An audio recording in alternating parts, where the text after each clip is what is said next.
The next panel is Resistance Movements in Africa, and it is being moderated by DeiJaumar Clarke, a Pan-African socialist, abolitionist, and grassroots community organizer based in Toronto. He is a member of the Caribbean Solidarity Network, the Little Zemaka Commune, and the Quilombo Collective, and currently works with the Black Action Defense Committee. His political work is deeply rooted in the Black radical tradition and Marxist analysis. So, welcome everyone. So without further ado, we have the African Resistance panel.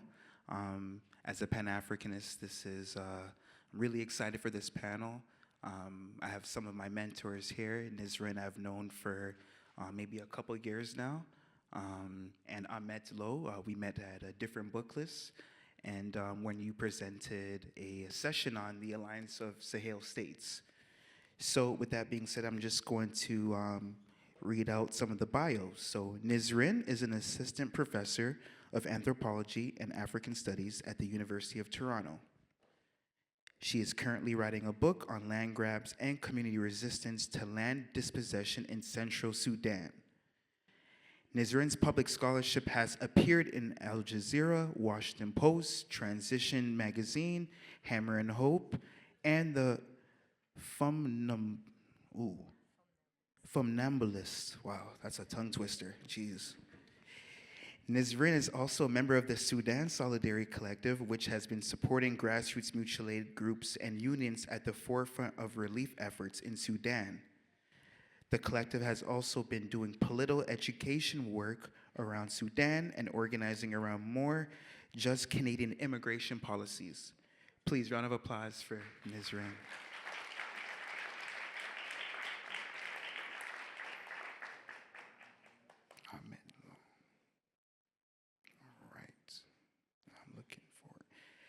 And now Ameth Lo. Ameth Lo is a Senegalese-born Pan-Africanist militant residing in Toronto. While studying computer science at the University of Montpellier in France, graduating in 1990, he was active in student politics. He pursued advanced studies in Paris, where he helped to organize OSEA, Organisation pour la Solidarité des étudiants d'origine africaine. I was in French immersion growing up. Which is the Organization for Unity of Students of African Ancestry, a student organization based at Jussieu University that drew most of its members from Africa and the French-speaking Caribbean countries such as Martinique and Guadeloupe. OSEA's mission was to build solidarity and mobilize its members to defend their rights and interests and promoting ties between Africa and the Caribbean. Moving to Montreal in 1993, Ameth joined GRILA, Group for Research and Initiatives for the Liberation of Africa. Later in 1995, he became a founding member of a chapter based in Toronto, where he regularly hosted its weekly radio show, Amandla. He is currently a freelance IT consultant. Round of applause for Ameth Lo.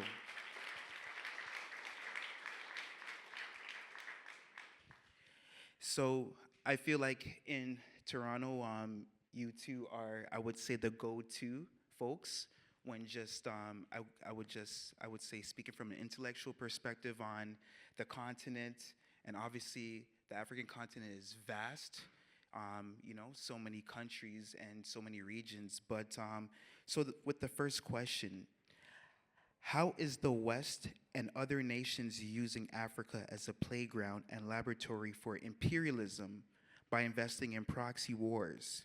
In other words, what does the scramble for Africa look like in 2026? And I wanted to give Ameth Lo the first dibs on the question.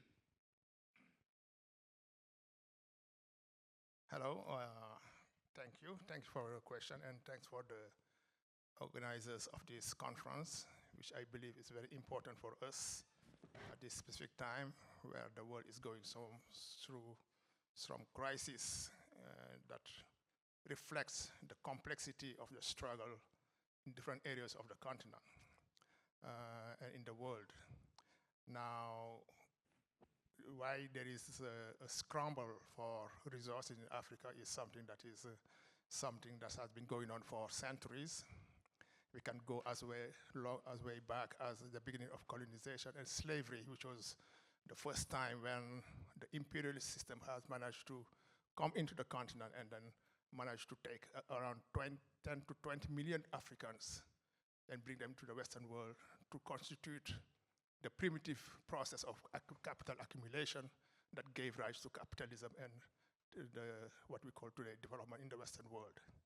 So that process is what is continuing today under new form and new representation, and that's what you call the scramble of Africa, which is the thirst for the imperialism to maintain control over the resources of the African continent, because that's one of the richest continents in the world, and that those resources are critical to maintain in the stronghold of Western imperialism a certain level of satisfaction in terms of material life.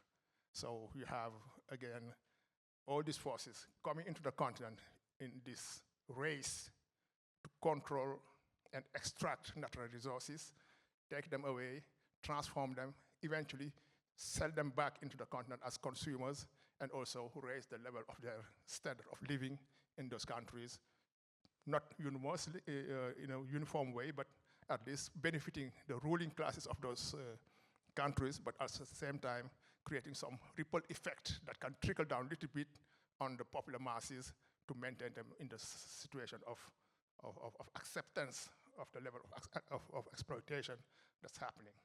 So you have the old forces that everybody knows, Western Europe, America, who have been at the beginning of slavery and also who have been continuing in this scramble of African resources.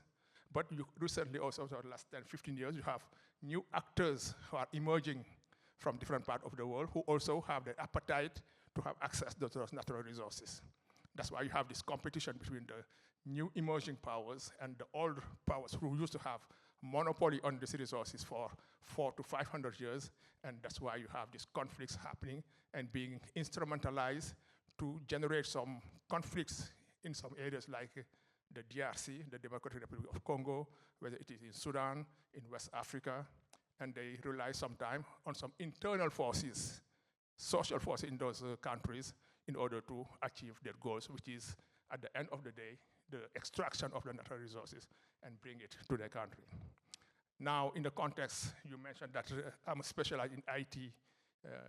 I was specialized back in 1991, those days, in artificial intelligence, which was very early on in the development of AI in the world. Even in countries like here in Canada, it was very at the beginning of the process of talking about artificial intelligence. I remember when I used to talk about that, people used to tell me, what's that? What's artificial intelligence? And now we can see how it is emerging as a new technology that is being controlled by the forces of capital to achieve what they always wanted, which is the control of the world. That's why I say, even though the new technology have some potential to alleviate human suffering and make life easier on Earth, there's also the reverse of that, which is the temptation to use it as a tool for controlling the mind of the people in the world in order to maintain a level of domination and a level of easiness in the world. So basically, what we have seen, and that's why I believe this subject of the economy is very interesting when you talk about unity is in struggle, is to keep in mind that as long as there's a situation of exploitation and domination, there's naturally a tendency of resistance. And African people have been going on through that process of resistance for over 500 years.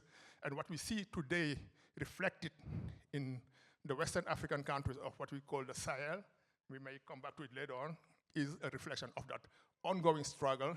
And in one of the articles I wrote before, I said that that struggle will continue as long as there is the situation of oppression, unless the population being dominated disappeared completely physically. And we believe that African people will win this struggle because we've been here for 500 years. We are not meant to resist, to survive slavery. We are not meant to to survive the epidemic of AIDS that were here in 1990. Recently, with the COVID, all the vaccines were controlled by the Western countries. Everybody thought, well, Africa will disappear because they have no infrastructure in terms of medicine, access to the vaccine and stuff, but we're still here. So because of these three examples, we believe that the struggle will continue, and we will have to face the temptation of using some proxy forces internally to achieve these goals, but at the same time, we have the responsibility to generate resistance movement from within in order to be able to counterattack these processes.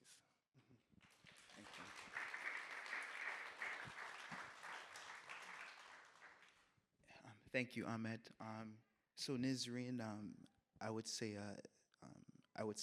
as far as your work with the Sudan Solidarity Collective, I think that when you look at Sudan, the proxy wars, they're very evident there. And when we think of the scramble for Africa, we think of the Berlin Conference, when you have essentially a ton of powers, putting their hands on the continent and extracting resources. So as it pertains to your work, how do you see that scramble looking like in 2026? Yeah, so first of all, thank you so much for having me here. I definitely don't consider myself an expert on Africa or Sudan really either. So I'm mostly here also to learn. But I do think that Sudan offers an interesting vantage point from which to understand what is happening in the world today. And so I actually want to start by saying a couple of years ago, my friend Sankara wrote a book, Africa Uprising, that looks at popular uprisings across the continent. And in the mid-2010s, he wrote that there were 90 popular uprisings in 40 African countries since 2004, and this was like 10 years ago, right? None of which we probably hear about in the news, and even if we do, it's usually sort of reduced to bread riots or, I don't know, something that isn't connected to kind of deeper struggles of organizing that span decades. So I wanted to start with that. And so in the case of Sudan, we see the largest humanitarian, hunger, and displacement crisis in the world. And yet what we never hear about is the fact that this is an internationalized counter-revolutionary war, right? Because we had a very powerful revolution in 2018, 2019 that overthrew the dictatorship of Omar al-Bashir after 30 years in power. And that revolution was about much more than just regime change. And it created, or the revolution really was carried by about 8,000 neighborhood-based resistance committees that organized in a really inspiring way across the country and carried that revolution until there was a military coup in 2021, and then that military coup regime imploded, and in 2023, the war started as a kind of battle between them. But so going back to the proxy or kind of scramble part of the question, why is this war continuing? It's partly because Sudan produces 80% of the world's gum arabic. We have gold mines, right? There's a long coast along the Red Sea. There's lots of livestock, arable land. The Saudis and Emiratis invested $27 billion in Sudanese land, infrastructure, and port projects before this war began, and they want to make sure that their investments are protected. So that's partly why they're involved in the war. The UAE, for example, is providing weapons to the RSF, and while they're extracting this gold. And so I guess I want to say, I think how does it look different in 2026 than perhaps previously? I think we can see a sort of more rhizomic capture of resources, in the sense that, if we look at the Emirates, but also other countries, people are buying up ports across the Horn of Africa, right? Why? Because they're trying to control circuits and networks of production and distribution, right? We see these large-scale infrastructure projects, land, right, agribusiness, and part of that has to do not only with food security, as it's often described, but when you take land, you fence it off, you cut off grazing routes, you dispossess herders, right? You dispossess small farmers, and then you open up new markets for subsidized US grain that comes in through USAID. So let's look at aid, for example. In in the history of Sudan, US aid has played the role of undermining the local production of sustainable crops, right? So in the 80s, for example, the US under Reagan dumped a bunch of subsidized US wheat onto the Sudanese market, undermining our own production of wheat, which is why in a country that could easily feed itself in the entire region, you now have famine, right? And so I think that's, under Trump, USAID is defunct, but it's now moved to the US Department of Agriculture. And they're very explicit about this. They'll tell you that part of the reason they're continuing to give aid is in order to create new markets for US agribusiness that is, of course, subsidized, right? In the same way that NAFTA created that process in Mexico. So I think that's another one. And then the last one I'll mention is thinking about, well, two things. The Abrams Accord, right? Sudan was one of the countries that signed this normalization with Israel agreement. And I think it's one of the ways in which Israel has become really key in supporting authoritarian regimes across the continent, in experimenting with their surveillance technology and with other kinds of warfare, right, on the continent. And so that's one thing that I think is another way, surveillance, right, and surveillance technologies being tested out. And that connects to externalized borders. So I'm going to end with this example. Somebody yesterday was asking me about the Egyptian-Sudanese border. A lot of people don't know that the European Union recently in March of 2024 gave the Egyptians $8 billion to militarize that border. They've been detaining and deporting Sudanese refugees fleeing war. Sudanese people have died in detention, right? And so that externalization of the EU's border happens also, of course, in Mexico with the United States. But it's one of the ways, I think, in which we're really seeing the kind of,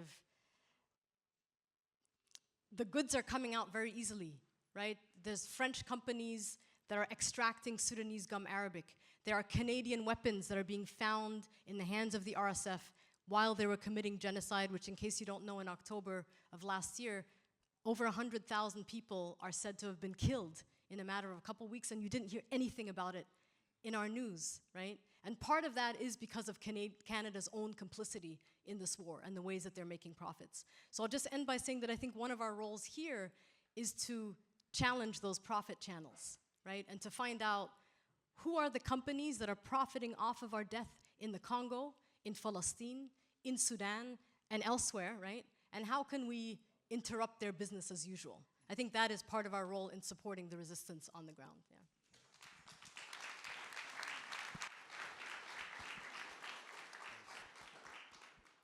Thank you, Nisrin. And with that being said, you did mention Congo. There is a comrade here. His name is Kwame. He's with the Toronto chapter for the Congo Accountability Network. He should be outside. If you can connect with him. Oh, put your hand up, please. Yes. So if you have the opportunity to follow his page and connect with him, he's doing a lot of BDS work. So yeah.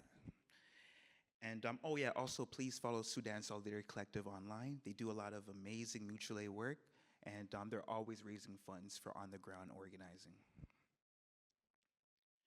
All right. So for our next question, so through the developments of the AES, or the Alliance of Sahel States, what is the future for African sovereignty? I think as a Pan-African myself and an African, Ibrahim Traoré has been all over. I go to my uncle's house, I go to my grandpa's house, they're all talking about him. I go into the streets, I see shirts, and I'm sure it's because it's the first representation of an anti-colonial hero in some sense, right? I know Ameth, I know you're on the ground in a lot of these regions. What is the future with African solidarity and just African sovereignty with the, I would say, with the Alliance, Ibrahim Traoré, and just the rest of the region? Yes, thanks for the question. Maybe just to come back to the same question of of the different actors that you've developed. I mentioned that there was the old imperialist countries who've been at the core of the process of pillaging the African continent. But I mentioned also there are new actors. I didn't go into the details, but thanks for pointing a little bit to some of the actors. The United Arab Emirates, you have new actors like China, Russia. All these countries also need to have access to the African resources. Now we have to be careful not to fall into the propaganda machinery who try to describe the imperialist action in Africa and saying, oh, the Chinese also are having the same approach to Africa. It's true they have appetite for access to resources, but it's not completely different in terms of the nature of their relationship with African countries. And it is the African countries who have to define the framework and also the conditions of dealing with everybody on the equal footing by defending their interests. But we have to be careful that there's a lot of propaganda trying to describe these two forces, the old imperialist countries and the new emerging actors, as being as the same thing, which is not true in reality. Even though the will or to have access to the resources is over there clearly. Okay, that's the one precision I wanted to make. Now, what's happening in the region recently cannot be disconnected to what I mentioned earlier, which is a long process of resistance to try to recover the basis of sovereignty in those countries. So Africa have lost control of its historical process for over 500 years, almost or more. And since then, resistance has been continued and has been ongoing. At one point, it can intensify and make some progress, like during the independence movement around the 60s, when for the first time we had a junction between Pan-Africanist forces from the continent and those forces from the diaspora, with a important role being played by people like George Padmore, by C.L.A. James, connecting with people like Kwame Nkrumah in Ghana, and that created the Pan-African movement of the 60s that managed to put the struggle one step ahead, even though we know that there are some limitations to the gain that have been achieved at that point. So what we have been witnessing recently in West Africa and also in different areas is a continuation of that struggle. You have the AES, which is the Sahelian Alliance States, which is a grouping of 3 countries right now of Burkina Faso, Mali, and Niger, who are trying to build some form of confederation.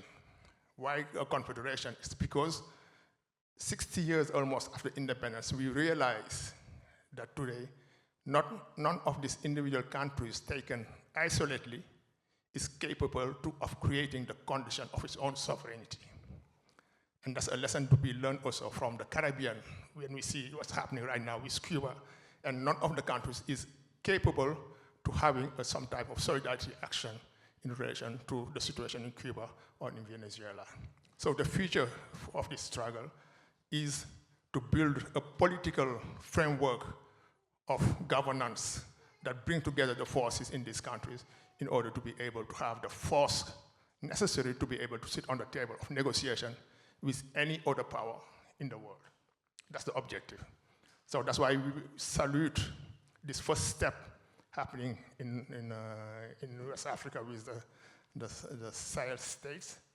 But we have to go even further, because what gave rise to this alliance was the security question in the region, with what is called the jihadist movement, who are forces that are being instrumentalized by imperialism, activated in the region. Sometimes they may enter into some slight conflict, but there are forces that are controlled by these forces in order to create instability that would allow them to facilitate the process of resource extraction and then kind of weaken the government on those countries. So what the forces that are describing themselves as being willing to help resolve the issue are the same forces who initially were at the source of the problem. It's like an arsonist saying that they are the firefighters. We have to be very clear on that and understand also that the question of unity will be central to achieve some type of victory. Because, as I say, we are too weak, taken isolated. Even much stronger countries are not capable to tackle the aggressivity of imperialism. We can see it in Venezuela recently. We can see it what's happening in Cuba when nobody knows what's going to happen tomorrow. And right now in Iran, in the Middle East. So the question of unity is central, and that's why one of the key theoretician of African liberation, Amilcar Cabral, who used to be the leader of the Portuguese colonies in the 70s, in the process of independence, and who was from Guinea-Bissau, always insisted on the question of unity. Unity and also a deep understanding of the nature of imperialism today. Because imperialism have the capacity to adapt itself to new contexts. That's why the way it operates is not the same way it's operated throughout time. It has that flexibility and capacity to adjust its mechanism, to adjust its tactics and strategies across time. So it is also the responsibility of those who resist to have the type of same capacity to be innovative enough to adjust and adapt to the new situation. We're going through a very complex situation, and we have new possibilities, new tools. The youth is becoming more conscious of the situation. That's why in West Africa, the youth movement are at the forefront of these processes happening in the Sahel states. And, but the weak point sometimes is the ideological framework on which they should be based their struggle in order to advance. And that's, I believe, some of the elements that we have to work on to help the younger generation of progressive forces to acquire the understanding of the complexity of the situation, to understand, to learn from the history of the struggle that have occurred in the past. We have seen the struggle against apartheid in 1991, the end of the official state apparatus still known as apartheid did not necessarily dismantle the mechanism of oppression of black people in South Africa and in Southern Africa. So we need to understand those mechanisms that independence with a flag and a name of a country is not enough to build the foundation of a sovereign state. A sovereign state is the state that is capable more or less to define its own strategy on its own vision of development based on his culture and his history, while learning through experiences happening around the world. But a revolution cannot be exported. A revolution cannot be copycat and cut in another space. It has to be a formulation of a people in struggle.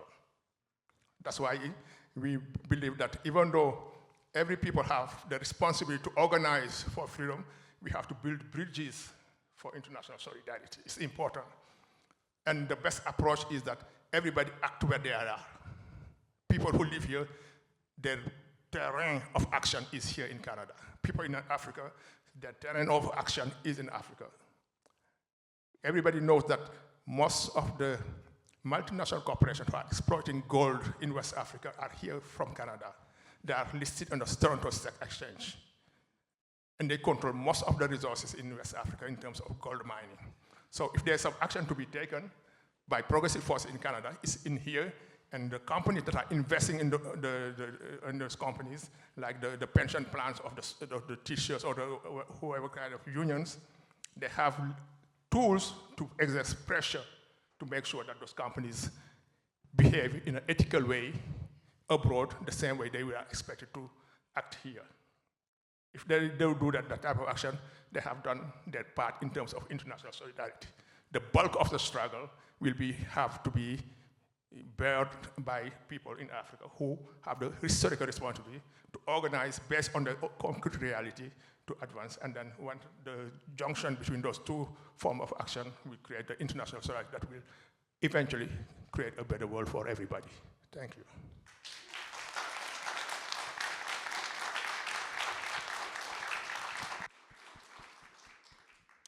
Thank you very much, Ameth. I just wanted to say there's like a very West-East dynamic, like a West African, East African dynamic. You almost probably need to change places to And then you have the Caribbean African who's just moderating it all.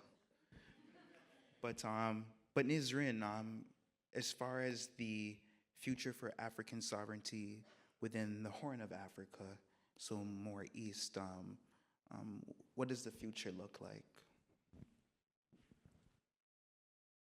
That's a good question. And since you just mentioned the Caribbean, I wanted to bring in an example because I think one of the things that we're seeing in Sudan and Kenya and other parts of the Horn resistance, grassroots resistance, but we're also seeing states that are standing very much in the way of that resistance. And so if you take Kenya, for example, and their role in Haiti and the ways that Canada and the United States has been using Kenya as a kind of proxy, boots on the ground, doing their dirty work. And we see that also with the ways that, most recently Uganda and Ethiopia have welcomed and set up camps for the rapid support forces who are committing genocide in Sudan.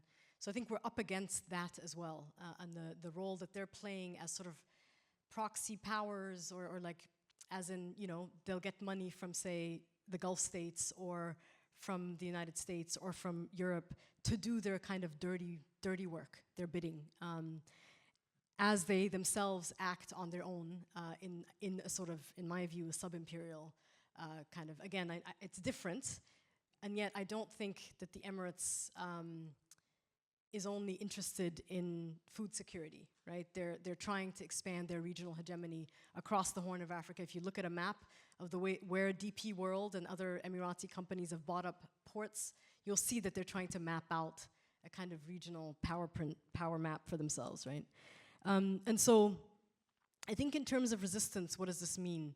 I mentioned the neighborhood resistance committees. I think they offer a really powerful model of what it looks like for people to organize in the absence of a functioning state. I mean, basically right now, the resistance committees have transformed into emergency response rooms that are organizing emergency health clinics, communal kitchens, they're turning schools into shelters, et cetera, et cetera. And while that work might look non-political, it is very political, and it's getting targeted. They're getting targeted by both sides. And they come out of the resistance committees that have these revolutionary charters that you can look up online, because they've translated them into English, that really show us what a popular democracy from the bottom up might look like, right? It's really about a decentralization of power, grabbing power from the top and sort of distributing it. And I think, like you said earlier, one of the weaknesses, and this is very hard for me as a diaspora person to even mention this critique, so I'm saying this as someone who has heard this critique from others, is that there hasn't been enough of an ideological unity within the resistance committees, and that they haven't made an effort. I think they've purposefully not made an effort to turn into an opposition political party because of that, the history of how that works. But the neighborhood resistance committee is a reflection of your neighborhood. If you're an upper middle class neighborhood, that's gonna be your politics, right? And so the more radical ones really come from the rural areas, come from areas that have been marginalized for decades, where they've experienced war, et cetera. And so I think that's one of the challenges. And from speaking to my Kenyan comrades, it's a similar challenge in Kenya in terms of the protests that are happening on the ground. But I think one of the things that I see hope in is A, that they're still running the country in the absence of a state, and that should tell us something about the powerful nature of their organizing. But also I think that there's an opportunity to connect movements across borders. I was recently in South Africa. There was a convening between the landless movement of Brazil, the Movimento Sem Terra, and the Abahlali movement, which is a shack dwellers movement that has been mobilizing tens of thousands of people to kind of reclaim land and housing and so forth. And the connection between them, the lessons that they're sharing, the ways that they're trying to collaborate is something that I think those of us in the global north should, especially those of us who are academics who have resources that we can steal from our institutions, right, should be supporting in connecting. The Via Campesina does some of this, but I think there's a lot of connecting that happens between leftist elites, but not enough that goes into connecting folks from movements, right, who can then build and tell us what our role is. I, as a diaspora activist, often feel like our role is too big, right? We think that we have a much bigger role than we actually should be playing. And instead, I think we need to be listening to those on the ground who might tell us, actually, your role is just raising money for us. Or actually, your role is keeping that particular mining company from getting that award. And this is all based on what just happened, right? Who actually contributed to state violence for decades in Sudan and led to this particular moment, right? And so I just want to mention, to end off, there was the University of Toronto recently voted very, very narrowly to recommend that our pension plan divest from companies implicated in the ongoing genocide in Gaza. But as we were doing research for it, yes, which is great. So that's a small victory, but it's important, right? But as we were doing research for this, me and my comrade Robin Maynard discovered that the same companies that were supplying the Israeli occupation forces were also supplying the United Arab Emirates, who were then supplying the RSF, who are also supporting the Rwandan Defense Forces who are implicated in the Congo, right? And so then we added Sudan and the Congo to that measure. And what that did is that those who were against it looked even worse, right? In the sense that they're just pro-genocide, period. You know what I'm saying? So I think it actually only strengthens our movements when we connect the dots. I will tell you, Sudan gets used time and time again to distract from what is happening in Palestine, right? To say, well, what about in Sudan? By people who couldn't care less about Sudan, who never show up to our meetings, who never donate, right? But they'll say, well, what about what's happening in Al-Fashir? And I think since, October 7th, the Sudan Solidarity Collective and Sudanese activists in general have gotten a lot more requests for what is happening in Sudan. We want to connect the dots. And of course, that remains at a fairly superficial level. People generally don't know enough. And I think we need to be better at making sure we do know enough and we do connect the dots. But I think that is where we need to be moving, is connecting all of these movements and having joint divestment campaigns. Yeah.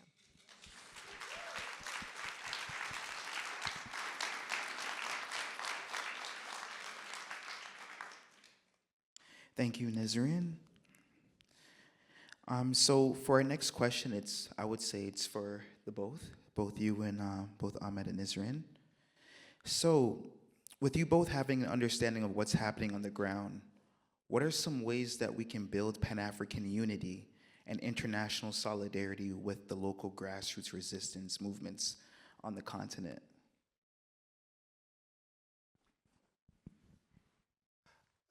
Yeah, I think that is a continuation of where I end, when I finish my previous intervention, saying that we need to struggle from our place where we live while extending collaboration across the globe on forces that are fighting for the same ideal. Nobody can free other peoples. It's people's responsibility to free themselves. But there is a need to join hands because the core of the evil system that is operating is the same across the world. It's imperialism, it's capitalism. And because of that, we have, to some extent, some common struggle to wage. When multinational corporations are operating in the third world countries, they do not operate there with the same standard of action as if they operate in their own countries, because they have maybe a little bit stronger citizens' consciousness or counterpowers to keep them in check. So it is important that we align sometimes our actions, like in some questions, like the question of Palestine, the question of apartheid. We have seen that in the past when we have a strong anti-apartheid movement here in Canada, but the bulk of the struggle also was happening on the ground in South Africa itself and in the neighboring countries with the frontline states. And the best example we can give them in terms of international solidarity is the action that was given by the Cuban internationalist forces with the Angolan forces that inflicted the first major blow of the military forces of South Africa. And that defeat in Cuito Carnavale in Angola is what opens up the process of liberation of Nelson Mandela. The same process opened up the independence of Namibia, and in 1991, the first free, open, multi-racial elections in South Africa. So that tells you that there is a possibility for people who share common views or values living from different parts of the world to join hands and to support each other. But again, it's every people have the responsibility to stand in the first on the ground and create the condition for that international solidarity to happen. Maybe that's, I'm just going to stay there for now. Thank you. Yeah, just briefly, I'm going to use the Sudan Solidarity Collective as an example. This is a kind of, because I think, again, I think I agree, our work is local. The way that we've thought of it in the Sudan Solidarity Collective is it was formed because when the war first broke out, there were people like me who were sending money home, but there were so many people on the ground who didn't have folks in the diaspora who could. And so we decided to start the collective in order to support them, and the emergency response rooms in particular. And then eventually we also linked up with different unions. So we support a We Must Plant campaign of a farmers' alliance that has been resisting the privatization and the sort of neoliberal policies of the state since the 1940s, right? Since even before we gained independence. And they're continuing to resist. And one of the ways they're resisting is by staying on their land and growing food. And so the alliance, you know, through our support is buying seeds, distributing them to people. They're using zero, like organic farming at the moment to grow subsistence crops. They're bartering that food with each other, but then also supplying the emergency response rooms. And so I think, and for us, it's been very important that we mostly try to attract small donors on a monthly basis. 70% of our donors are $10 a month donors. And we've raised over $1 million so far, and part of that allows us to be independent. So when the resistance committees tell us we need money for X that nobody else is willing to fund, we're able to do that. So I think that can be done, especially when you take guidance from folks on the ground.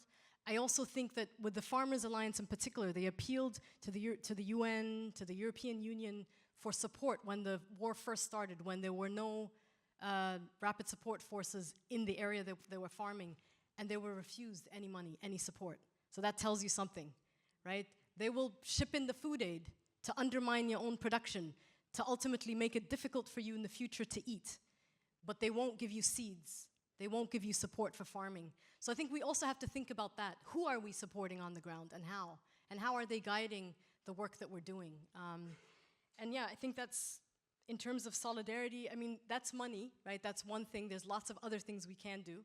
I think, again, the point about, I mentioned the gum arabic, which is 80% of it is produced in Sudan. It's used for candy, for soft drinks, for cosmetics. You all use gum arabic, and the majority of it comes from Sudan. And we have these French companies that are currently processing it. Once it leaves, the Sudanese person who's selling it at a unit for $500. By the time it arrives in France, it's worth $5,000, right? So that profit margin is what is keeping this war going. And I think that is what we need to address. It's not so much about, you know, we need more food aid. Yes, we do. People are starving, they're dying. But if we don't address the root causes of who's making the money off of people's death and off of people's suffering, then we're not actually going to get closer to this war ending.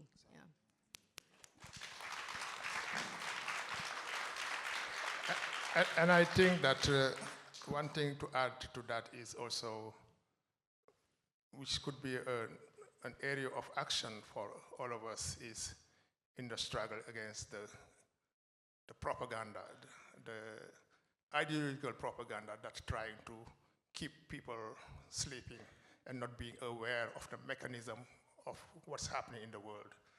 That is a major front, because we know the impact I mentioned earlier, the technology and AI manipulation and all fake news, etc., etc.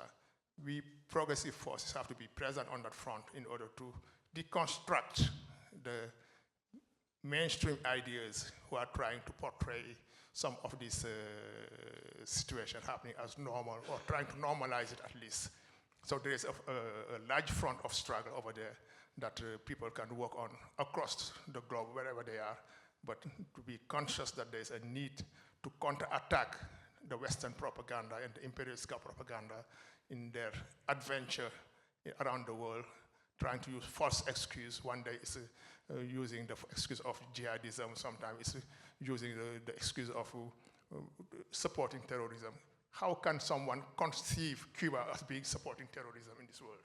Mm-hmm. It has never been the case, but that's one of the arguments that's being used to justify the horrible embargo that's being put against the Cuban people, and the Cuban people have the responsibility to decide whatever system they would like to live under. That's their responsibility, that's their choice. No force in the world should have the possibility to impose on other people the system of governance and system of, I don't believe that the Cuban people are dumb enough to continue to live eternally in a system if they don't like it. They may have some challenges. They will be able to correct internally within their own dynamics, with their own history, without any external intervention. But there's no responsibility for anybody in this world to say that, okay, I'm trying to impose this new system on them. So it's very important that we all be aware of the importance of the propaganda machinery that is so strong, because it's being amplified by technology that is being very harmful, and that's very being automated at one point to try to sell a certain conception of a worldview. So this is important to keep in mind. Thank you,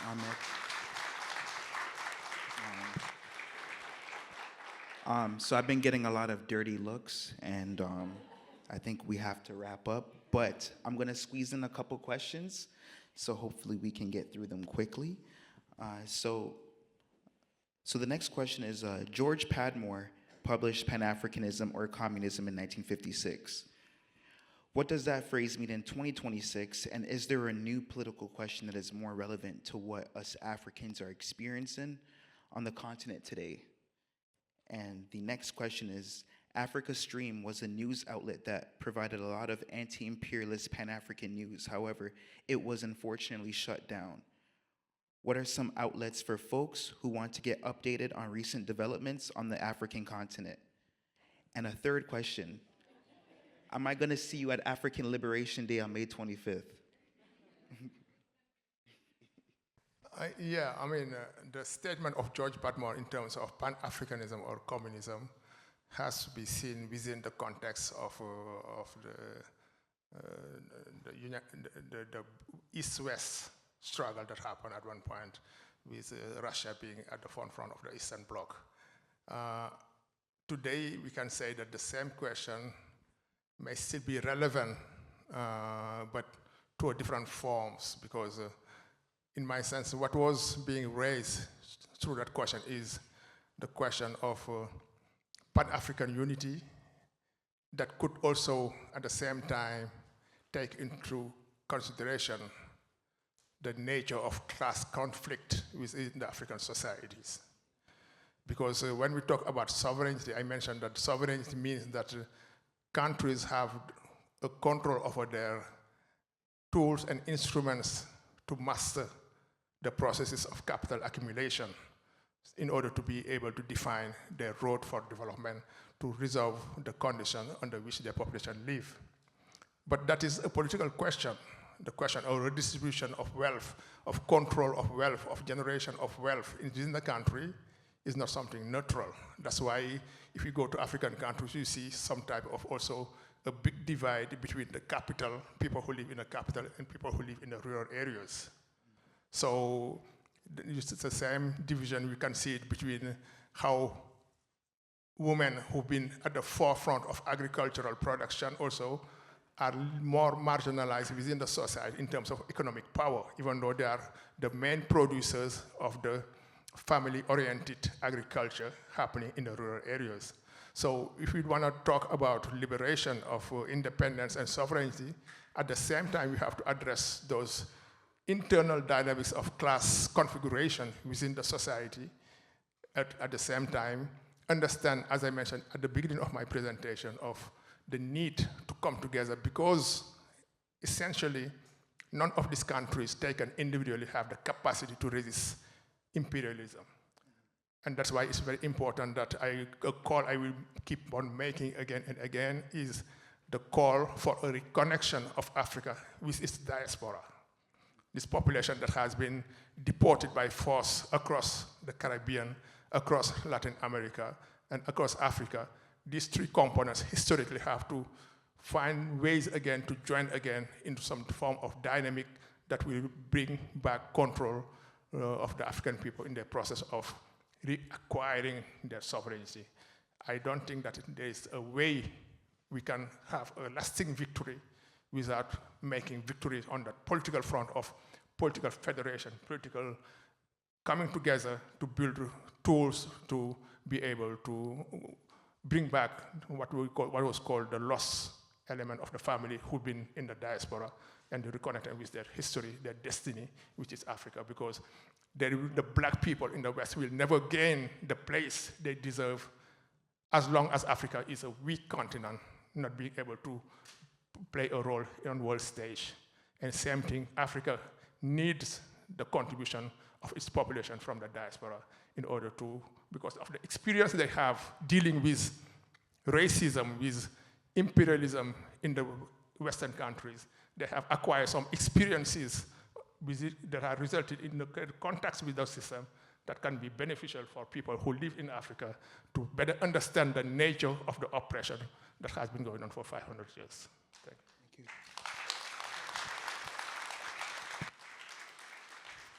I don't have too much to add. I mean, I think Padmore's argument has to be understood within the context of the 1950s and 60s and the sort of non-alignment politics from an African perspective that he was articulating. I often tell my students about the kind of ideological rivalry that emerged in the 1960s between the Casablanca and the Monrovia group in Africa, right? A bloc that was much more, the Casablanca group being a bloc of countries that were more radically oriented towards not only decolonizing African countries politically, but also thinking about sort of more economic unity and how do we stand economically, right, against neo-colonial exploitation. And of course, ultimately, it's the Monrovia group that won over when, in 1963, the Organization of African Unity was formed. And so I think that history is important because we can learn from that in terms of if something like this were to be established again. I am more of a believer in people's movements. This is my own kind of political bias in the sense that I think especially in Sudan, we've just seen elites betray us over and over again. And I just don't put my heart, my trust in them anymore. And I do think that, as I've mentioned, the resistance committees sort of show us a way forward with their revolutionary charters. I'll just end with, if there are any journalists in this room, people who are working in sort of left media, do better on Africa, right? Democracy Now! Does a terrible job on Africa. And I really need more of you, if you're interested in Africa, if you're students in the room, go and work with some of them, create your own platforms, right? I follow Al Jazeera, but even on Africa, they're also not great on Africa, I mean, it's like we don't exist somehow. And yet, some of the most powerful resistance movements and resistance tactics are coming out of Africa. So we do need to be paying attention. And it's very, very frustrating because it's what makes me continue to be on Twitter and whatever the other platforms are, even though they're part of the problem. And so I want to not be able to not have to do that. But for that, we need to have platforms that really not only center African voices, but center non-elite African voices, right? People who are at the forefront of struggles. Pay for translators. Go to the ground, invest in that, because it is so important for us to hear their analysis, not just the stories, but the analysis. The anti-imperialist, anti-capitalist analysis that will get us closer to collective liberation in the end, right? So I think that is definitely an aspect of it in terms of that question too.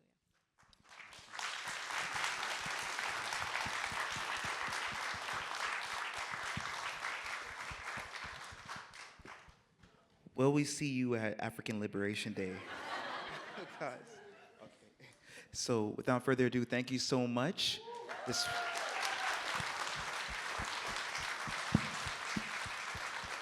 Thank you so much, Nisrin and Ameth.